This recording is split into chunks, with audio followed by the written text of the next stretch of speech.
नमस्कार, मी सेजल देशमुख आणि तुम्ही पाहताय संध्या लाईव्ह। छत्रपती शिवाजी महाराज, छत्रपती संभाजी महाराज, स्वातंत्र्यवीर सावरकर या महापुरुषांनी महाराष्ट्र व देश घडवलाय।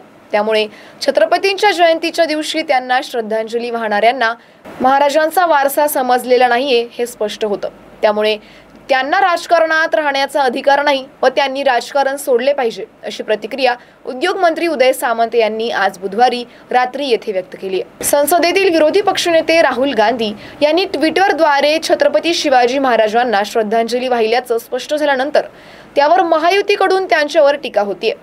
या पार्श्वभूमीवर मंत्री उदय सामंत यांनी यावर मत व्यक्त केलंय। छत्रपती शिवाजी महाराज, छत्रपती संभाजी महाराज, स्वातंत्र्यवीर सावरकर तसेच संत ज्ञानेश्वर, संत तुकाराम महाराज व सर्व संत परंपरेवर जो कोणी वादग्रस्त भाष्य करेल त्यांच्यावर देशद्रोहाचा गुन्हा दाखल करण्याच्या सूचना पुणे पोलिसांना आपण दिल्याचं सांगून असे वादग्रस्त भाष्य करणाऱ्यांची प्रवृत्ती ठेचून काढली पाहिजे असे मतही सामंत व्यक्त करताना आमच्या सहनशीलतेचा अंत पाहू नका असा सजोड इशाराही असे वादग्रस्त वक्तव्य करणाऱ्यांना दिल्याचं त्यांनी स्पष्ट केलंय। अशाच अपडेटसाठी आमच्या संध्या न्यूज चॅनलला सबस्क्राइब करा।